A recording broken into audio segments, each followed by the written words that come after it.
내가 노래로 하나님의 이름을 찬송하며 감사함으로 하나님을 위대하시다 하리니 이것이 소 곧 뿔과 굽이 있는 황소를 드림보다 여호와를 더욱 기쁘시게 함이 될 것이라. 공고한 자가 이를 보고 기뻐하나니 하나님을 찾는 너희들아 너희 마음을 소생하게 할지어다. 여호와는 궁핍한 자의 소리를 들으시며 자기로 말미암아 갇힌 자를 멸시하지 아니하시나니 천지가 그를 찬송할 것이요 바다와 그 중에 모든 생물도 그리 할지로다. 하나님이 시온을 구원하시고 유다 성읍들을 건설하시리니 무리가 거기에 살며 소유를 삼으리로다. 끝절을 같이 읽습니다. 그의 종들의 후손이 또한 이를 상속하고 그의 이름을 사랑하는 자가 그 중에 살리로다. 아멘. 지난주에 어떤 분이 지나가면서 저보고 목사님 이번 주도 감사 설교입니까? 이렇게 물어봤습니다. 감사 설교가 좋아서 그런 건지 아니면 지겨워서 그런 건지 잘 모르겠는데 아무튼 그렇게 질문을 받고 잘 모르겠습니다 이렇게 하고 이제 지나왔는데 오늘 제목이 절망의 노래 끝에서 일어나는 언약의 후계자입니다. 부정이 탄 것 같습니다. 그래서 오늘 말씀 잘 들으시고 말씀 속에서 새 힘을 얻는 저와 여러분 되길 바랍니다. 시편 69편이 좀 긴 내용입니다.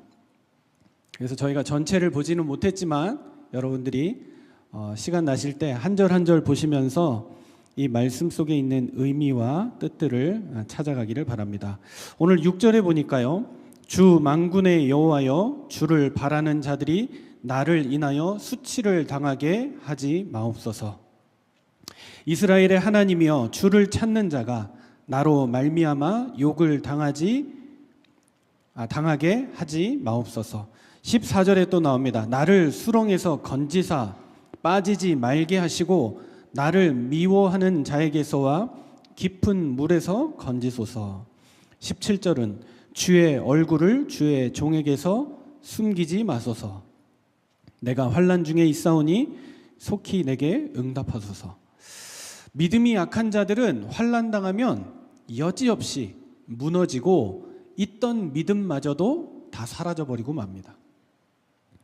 대부분 그래서 사람들이 어려움이 찾아오면 도망가죠. 안 당하려고 합니다. 환난 앞에서 어려움 앞에서 회피하고 부정하고 염려합니다. 그래서 작은 문제가 더 큰 문제로 나가기도 하고요. 그러나 믿음이 있는 자는 환난 당할 때 하나님의 계획을 발견합니다.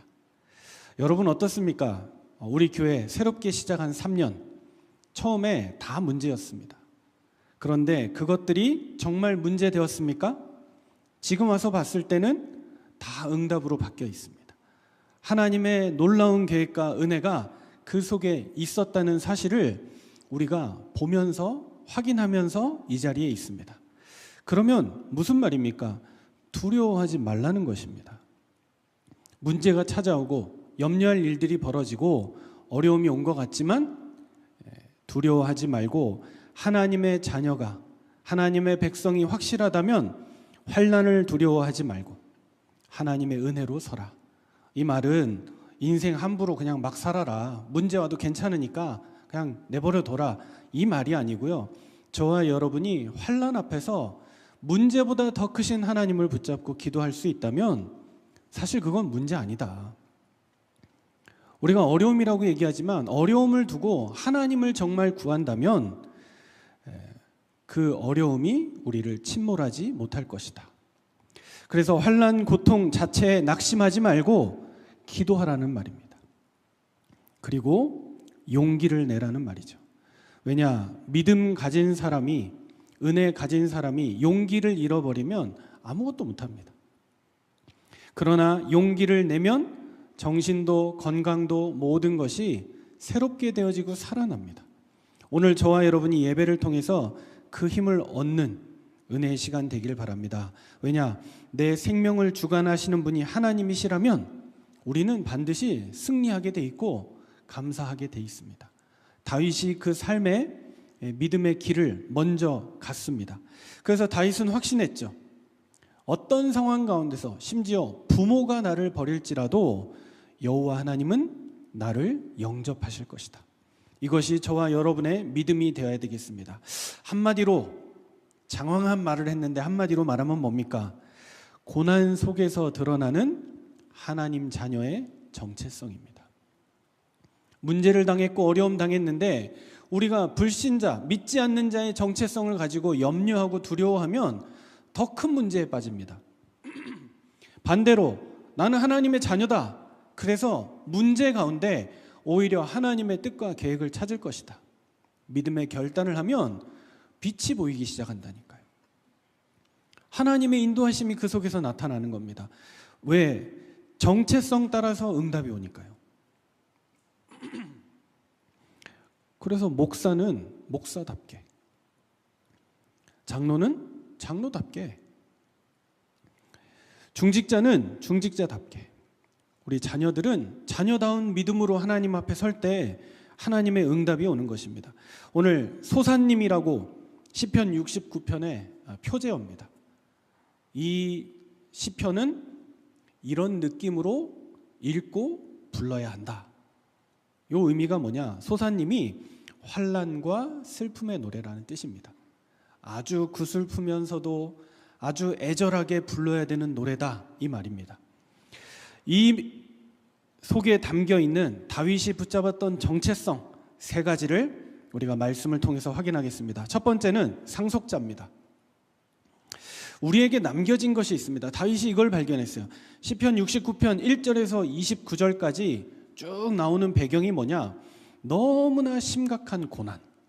1절만 봐도 하나님이여 나를 구원하소서, 물들이 내 영혼에까지 흘러 들어왔습니다. 축축해서 살 수가 없고 눈물을 흘렸는데 그 눈물이 그냥 눈에서 흐르는 눈물이 아니라 내 영혼까지 흘러내려가는 눈물이었다. 이 물이 나를 삼키려고 하는 그런 물이었다. 그 가운데서도 다윗은 고난의 수렁과 깊은 물과 모욕과 공격을 당하였는데 수많은 어려움 가운데 있었지만 결국 다윗은 무너지지 않았습니다. 이유가 무엇입니까? 언약의 상속자였기 때문에. 나를 통하여 하나님의 언약이 이루어지니까. 오늘 우리가 오후에 2부 예배를 통해서도 볼 내용이 무엇이냐? 요셉을 통해서 하나님의 큰 계획이 성취되었는데 요셉이 대단해서가 아니라 그건 하나님이 아브라함에게 원래 주셨던 언약이에요. 아브라함을 통해, 이삭을 통해, 야곱을 통해 그것이 요셉에게까지 내려갔다고요. 그 우여곡절 속에서도 변하지 않았던 딱 한 가지, 하나님이 주신 언약은 변하지 않았어요. 아브라함이 이랬다 저랬다 했잖아요. 이삭도 넉넉히 살다가 문제 당하기도 했잖아요. 이삭은 하나님의 참 평안을 받은 자였고 수양의 축복을 받은 자였는데 분쟁과 다툼이 끊이지 않는 사람이었어요. 그럼에도 불구하고 100년의 응답을, 샘의 근원을 얻는 축복을 받았잖아요. 야곱 어느 정도입니까? 우리하고 똑같은 사람 아닙니까? 잔머리 많이 쓰고 어떻게든 축복 받으려고 몸부림치는 인생. 근데 그 인생을 하나님이 잔머리가 아니라 큰 응답의 사람으로 바꾸셨잖아요. 그리고 나서 요셉 아닙니까? 이것처럼 저와 여러분이 언약의 상속자고 하나님의 말씀의 축복을 받은 사람이라면 상속자는 고난보다 큰 약속과 신분을 가진 사람이라는 것입니다. 이것은 빼앗을 수 없는 축복입니다. 어떤 상황 가운데서도 흑암 세력은 하나님의 말씀을 저와 여러분에게서 빼앗아 갈 수 없습니다. 우리 부모에게 주셨던 언약, 나에게 축복하시고 있는 그 말씀, 이것만큼은 빼앗을 수 없습니다. 그래서 어떤 상황 가운데서도 말씀을 놓치지 말고 말씀 붙잡고 흔들리지 마라. 시간 지나면 하나님은 그대로 응답하시고 축복하실 것이다. 이 자리에 결혼 안 한 후대들 있지 않습니까? 가정을 두고 언약을 찾으세요. 그 말씀대로 하나님 축복하시고 여러분의 가정을 이루어 가실 것입니다. 살다 보면 자꾸 방향을 잃어버리잖아요. 아니요, 나에게 주셨던 말씀 있잖아요. 그 말씀 붙잡고 그대로 기도하면서 하나님의 인도를 누리는 겁니다. 그래서 가정이 교회의 축복 속으로 들어가는 거예요. 이건 빼앗을 수 없어요. 그래서 가정에서 교회가 되어지고 예배가 되어져 하나님이 응답하실 구원의 시온의 축복이 회복되는 그 현장, 이것이 저와 여러분의 삶의 현장과 사명의 자리가 되어서 오늘 말씀에도 나온 것처럼 35절에 유다 성읍들이 그 안에 건설되는 축복, 이게 빼앗을 수 없는 축복이에요. 말씀의 축복, 교회의 축복, 그리고 현장과 사명의 자리에서 하나님이 회복하시는 축복, 마지막으로 이것을 하나님의 나라라고 합니다. 우리가 그 안에 살아야죠. 건강하고 밝고 힘있고 미래가 있는 나라에서 살고 싶지 않습니까? 나라 잃은 사람들하고 제가 좀 지내봤거든요. 소망이 없습니다, 여러분. 소망이 없어요. 나라를 잃어버리니까 뭐 아무것도 없어요. 경찰, 뭐 은행, 뭐죠? 행정부, 민원 이런 거 없어요. 그냥 알아서 사는 거예요. 저축 당연히 없죠. 돈 모아서 사는 거예요. 그래서 이 사람들은 보니까 어떻게 사느냐, 돈 없다 그러는데 그 가게마다 가서 뭐 간식 사 먹고 이런 거 엄청 많이 해요. 아니 돈이 없다면서, 돈 벌 데도 없고, 근데 간식은 많이 사 먹네 그랬는데 이게 돈이 없는 거구나. 그때 알았어요. 간식 사 먹을 돈은 있어요. 근데 학교 다니고 큰 일을 할 돈이 없어요. 미래를 위해 준비할 돈이 없어요. 어디다 모아놓을 데도 없고. 그러니까 그냥 하루하루 10원짜리 20원짜리 구해가지고 가서 과자 사 먹고 국수 한 그릇 먹고 그러고 그냥 때우고 사는 거예요. 내일이 있겠습니까? 없죠.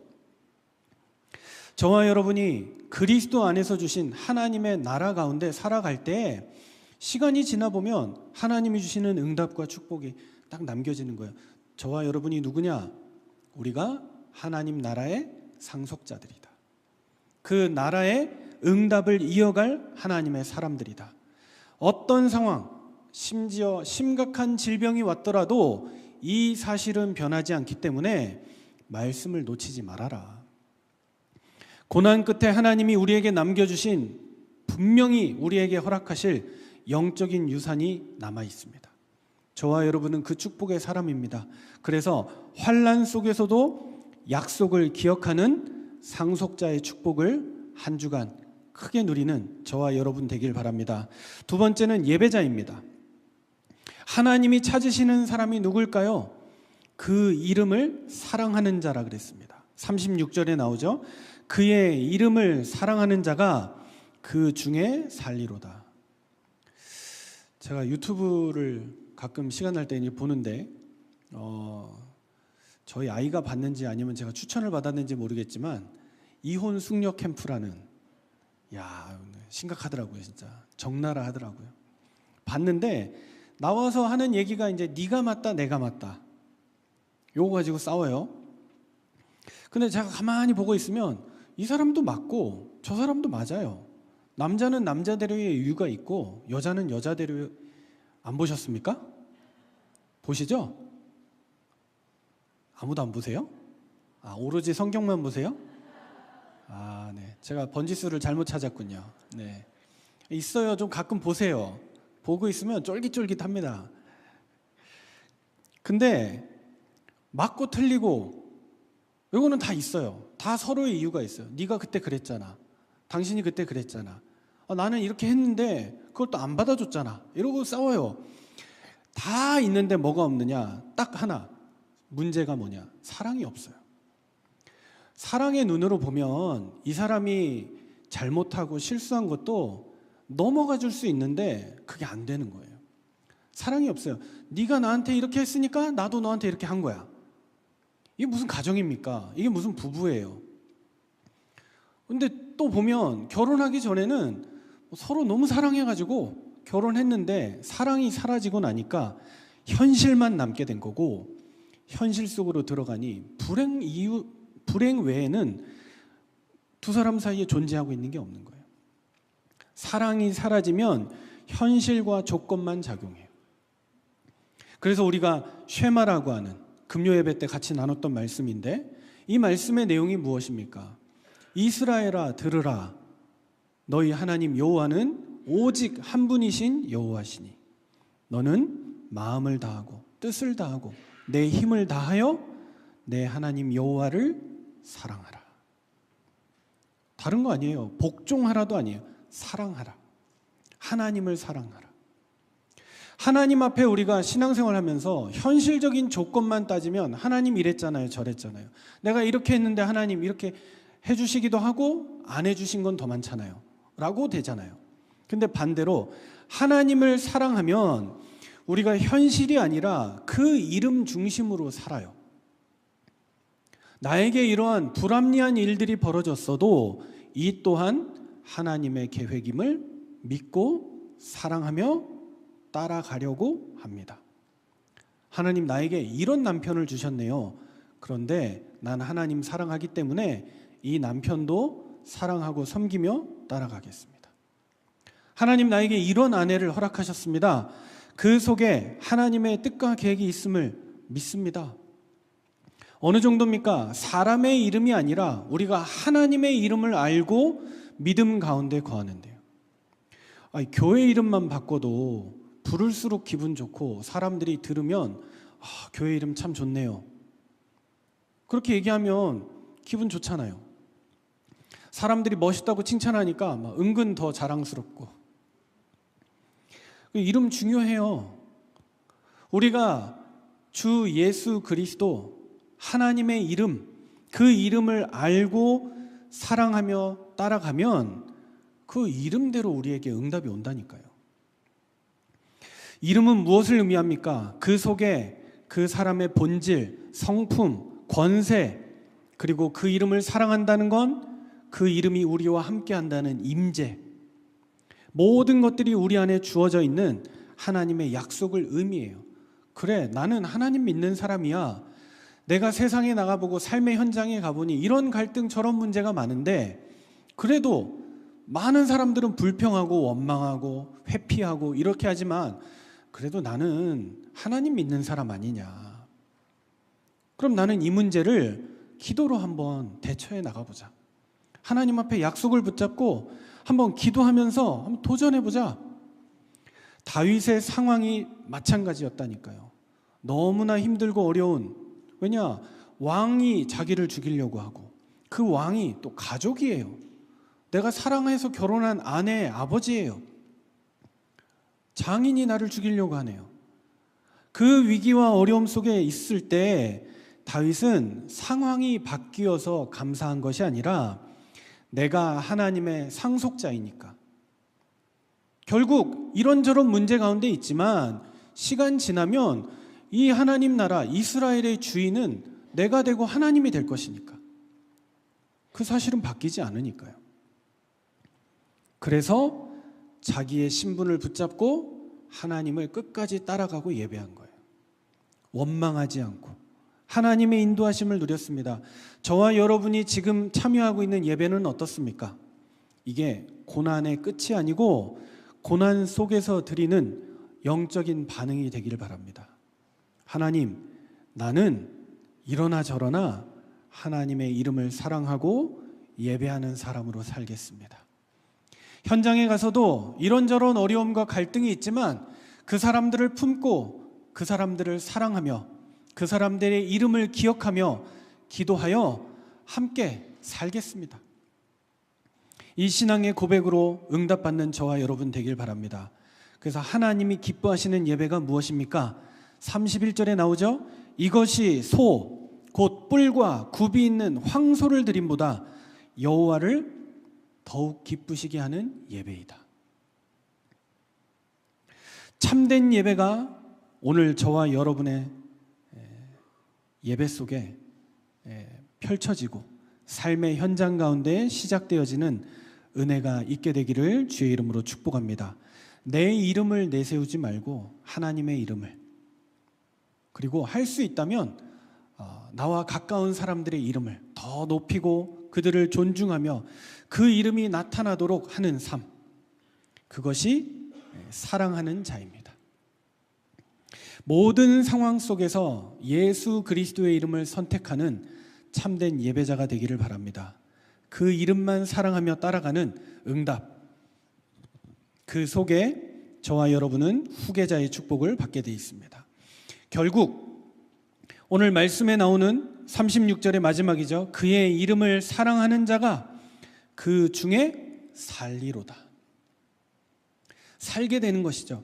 하나님은 시온을 구원하시고 모든 응답과 축복을 그 종의 자손들이 누리며 그들이 기업을 얻고 그 이름을 사랑하는 자가 거기서 살게 된다. 저와 여러분이 상속자이기 때문에, 예배자이기 때문에, 또한 이것을 우리 다음 세대까지 계속 이어갈 후계자로 우리가 부름을 받았기 때문에, 단순히 후계자는 다음 세대 정도가 아니라 언약과 역사를 이어받아 시대를 살리는 축복 속에 우리 교회가 회복됨으로 말미암아 이 지역에 유다의 성읍이 살아나고 그 이름을 사랑하는 자가 점점 더 많아지는 그 응답과 축복 나타나게 될 줄로 믿습니다. 그래서 내가 살고 교회가 살고 후대가 살아나는 그 은혜, 예배자 한 사람을 통해서 가정과 민족과 세계가 살아나는 하나님의 역사, 이것을 이어가는 상속자, 예배자, 후계자의 축복이 저와 여러분 속에 있는 거예요. 하나님이 우리를 그렇게 축복하시면 막을 수가 없다는 거죠. 그래서 우리가 언감생심 생각이나 했습니까? 하나님이 우리를 축복하셔서 가장 정통 중에 정통, 가장 보수 중에 보수, 우리 지금 침묵의 행진을 하며 기도하고 있지 않습니까? 이 과정을 하나님이 우리에게 허락하시고 이끄셨다. 말씀 그대로잖아요. 하나님이 35절에 시온을 구원하시고 유다의 성읍들을 건설하실 것이다. 우리가 그 은혜 안에서 살게 되는 거예요. 얼마나 기쁘고 감사한 일입니까? 이어서 우리의 후대에게 이 언약을 이어가시는 응답이 나타나게 되는 거죠. 말씀을 마무리하겠습니다. 상속자는 무엇입니까? 저와 여러분의 현재의 정체성. 우리 어마어마한 게 남아있는데요. 근데 우리는 곧 죽을 사람처럼 살고 있잖아요. 어마어마한 믿음의 유산을, 감사의 축복을 저와 여러분의 삶 가운데 회복하는 응답. 예배자는 무엇입니까? 그래서 끝까지 하나님만 바라보고 하나님을 예배하겠다. 그게 저와 여러분의 우리의 영적인 태도, 우리 삶의 상태. 그 속에 서면 돼요. 잘 모르겠습니까? 그러면 뭘 해결하려고 하세요? 묵혀놓고 기도하면 되죠. 사람의 방법으로 해결 안 되니까. 기도하다 보면 상상하지 못하는 하나님의 역사와 하나님의 인도하심이 나타납니다. 그래서 저와 여러분은 이 언약의 축복의 후계자로 부름받았다. 이게 저와 여러분의 삶의 방향이고 미래의 방향이에요. 그 태국에 사업하는 분들이 이렇게 뭐 사업을 한다고 하지만 사실 뭐 사기 성향 이런 것도 많잖아요. 정상적인 사업도 있지만.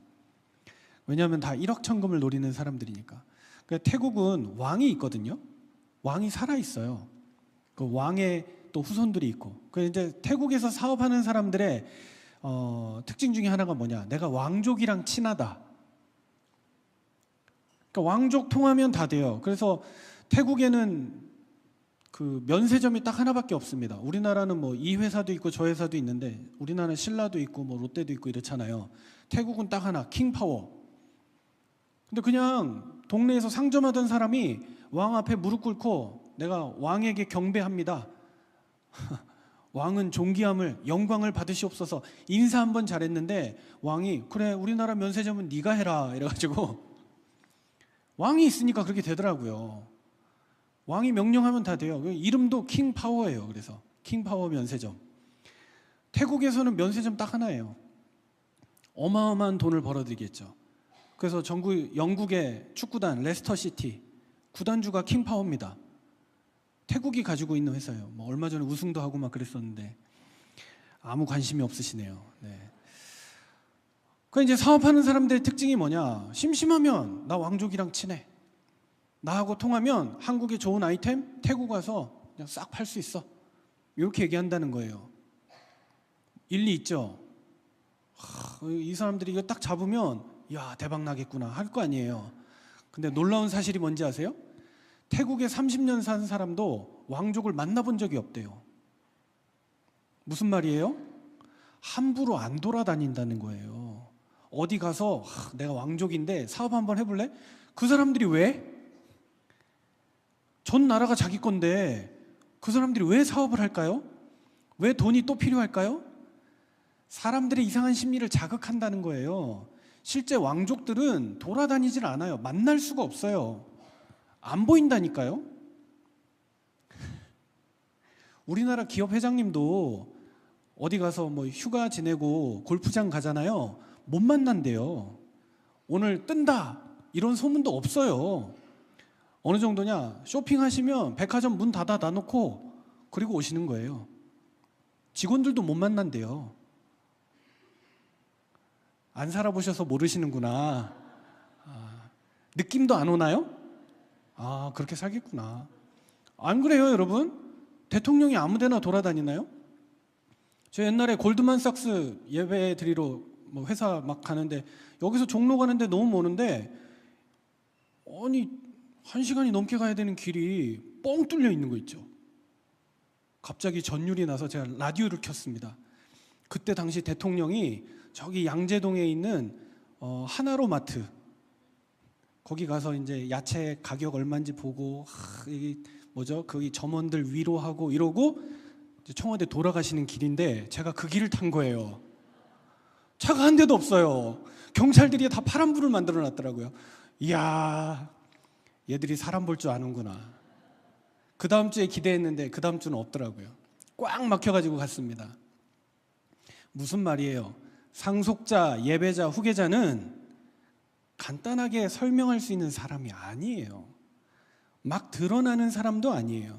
다윗이 그 사람이었어요. 다윗의 몸을 통하여 인류의 구원자 예수 그리스도가 나실 거라니까요.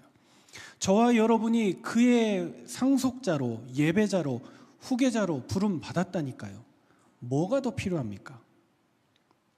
감사 정도가 아니라 진짜 압도적인 감사고 무한의 감사죠. 내가 이 은혜 안에서 믿음의 가정을 이루고 살아간다. 이것이 세 가지 축복의 결론이 되는 겁니다. 결론 딱 하나만 기억하시면 되겠습니다. 언약을 붙잡은 사람 맞습니까? 상속자, 예배자, 후계자가 맞습니까? 그럼 나머지는요, 길게 보시기 바랍니다. 짧게 보니까 자꾸 실망하고 좋았다 나빴다 하는 거예요. 길게 보세요. 멀리 내다보세요. 이걸 한마디로 표현하자면 흐름이라고 합니다. 흐름을 붙잡고 멀리 보면 돼요. 반대가 뭐냐? 저주도 흐름입니다. 죄, 사단, 저주는 못 막아요. 그 흐름을 못 막아요. 집을 타고 들어오고 다윗의 말과 같이 물이 내 영혼에까지 침몰해 들어오는데 막을 수가 없어요. 어디서 이렇게 누수가 되는지 모르니까 막을 수 없는 물이에요. 그러니 이혼하는 집안에 계속 이혼, 질병 집안에 계속 질병. 흐름이라니까요. 반대로 이 그리스도의 축복도 흐름이에요. 언약도 흐름이에요. 저와 여러분이 하나님이 주시는 복이 임했다. 그럼 못 막아요. 우리 라이트온 교회를 하나님이 축복하신다. 누구 한두 사람이 나와서 그건 아니지 해도 못 막아요. 못 막아요. 우리가 이 영적인 사실을 안다면, 하나님의 언약을 붙잡은 사람이라면, 세 가지 축복을 받은 사람이라면 멀리 보는 거예요. 반드시 하나님은 우리를 통해서 이 일을 행하실 것이기 때문에 오늘 말씀 가운데 축복의 흐름과 응답을 붙잡는 저와 여러분 되기를 주의 이름으로 축복합니다. 기도하겠습니다. 살아계신 하나님, 우리를 절망의 노래 끝에서 일어나는 언약의 후계자로 삼아주신 하나님의 은혜에 감사를 드립니다. 우리 라이트온 교회에 속한 모든 하나님의 사람들, 상속자, 예배자, 후계자의 축복을 가지고 우리의 교회와 개인과 가정, 산업 멀리 보며 하나님의 축복의 흐름 속에 들어가도록 인도하여 주옵소서. 감사드리며 그리스도 대신 예수님의 이름으로 기도합니다. 아멘. 기도하겠습니다. 살아계신 하나님, 어떤 환난과 어려움 속에서도 믿음으로 살 수 있는 힘을 허락하여 주옵소서. 우리 모든 하나님의 백성들이 하나님께 참된 예물과 하나님께 경배함으로 삶의 모든 자리에서 하나님이 주시는 영적인 축복을 상속자로서 누리고 또 예배자로서 하나님께 올려드리며 후계자로서 이 일을 통하여 우리 후대들에게까지 복음의 증거가 나타나고 그 이름을 사랑하며 나아가는 삶의 축복을 누리는 하나님의 백성 되도록 주님 이끄시고 인도하여 주옵소서. 믿음의 증표로 예물을 가지고 나와왔습니다. 하나님께 드릴 때 그 두 손을 축복하여 주시고 그의 생애와 산업과 후대와 가정 위에 하나님의 은혜와 능력이 넘쳐나도록 인도하여 주옵소서. 어떤 상황에서도 하나님께 참된 예배자 될 수 있도록 주의 나라와 권세와 영광으로 주님 축복하시고 인도하여 주옵소서.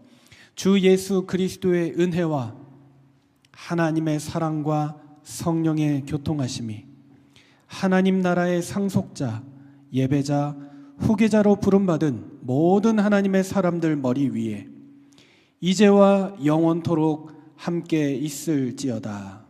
아멘.